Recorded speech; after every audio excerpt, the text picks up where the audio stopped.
One of the rookies who's really got to do work this year and who has to progress quickly as an NFL player, as a cornerback and a special teamer, is Jaylon Jones, seventh rounder. He is a guy who's got to ball out. And so we spent a little bit of time with Jaylon Jones to learn something about him. He's from a military family. That's really interesting. Spent some time in Japan, moved around a lot. And I think that helps a guy kind of assimilate into the NFL. We talked to Jaylon Jones. Jaylon, what did you learn this past week? Learn how the speed of a game goes, playing the preseason and stuff, then coming to a real game, all the, real stars and things like that out there. There's definitely the speed of it and the little detail that it comes down to. How tough is that? Is that, they always talk about it being like drinking through a fire hose, and then it slows down over time. Is it still drinking through a fire hose for you a little bit? I wouldn't say necessarily. It just really comes down to the details. That's really what it comes down to. The special team stuff, the cornerback stuff, I mean, you got to play two really important spots, so that's like twice as much stuff, right? How tough is that? Really, I would say it's not so tough when you really, get into it, look at your film, your playbook and things like that. Slow the game down for yourself. Really, it really comes down to that. And I wouldn't say it's too overbearing or anything like that, but that would just come down to just doing your role.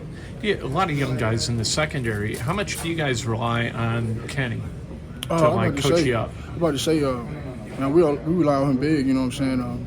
He's a 7-year vet. You know what I'm saying? Pro Bowler, All Pro, things like that. So we get little nuggets of things from him every day. He's a perfect vet to have around you because he really does help out. So. How's Ron as a guy, a position group guy who's teaching you tactics, who's teaching you all the things that you need to know, and he's teaching you, and then you got to show him that he can trust you. How's that relationship developed for you? Oh, good. Definitely comes down to trust. You know what I'm saying?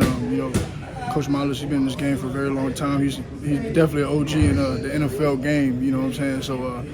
Really, him helping us out, he really does come down to the little details, that was help us make plays and things like that. So.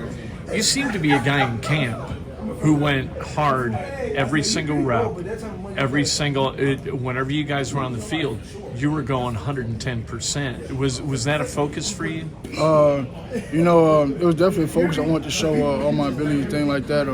Show that I can, contribute to the team and things like that. And, coming in that 7th round, I had a chip on my shoulder and things like that. I'll continue to have a chip on my shoulder and go 110 at all times. Definitely growing up in a military household, very disciplined, so that's always been my mindset since I was little. Let's talk about that. So, in a military household, how's that different for you than from others? I really don't know what it would be like for others, you know what I'm saying? But definitely in a military household, it's just very disciplined. Everything's, yes sir, no sir, being very polite and being raised right. So. Did you have to move around? Yeah, I definitely had to move around. How'd that affect you? It was fun for me. It was fun just moving around, meeting different people, different cultures. I lived in Japan for 4 years, so definitely was a cool experience, yep. How'd that culture impact you? Definitely gave me a different perspective on life. It's a lot out there, just being in different cultures, things like that, meeting different people, it's very fun and, made me a very loving person, so. That's Jaylon Jones. What a good dude. He did a scrum during training camp, and I thought that's a really interesting guy. So I wanted to talk to him prior to this game against the Texans. And you know what? I thought he's going to say smart stuff, and he sure did. Good dude.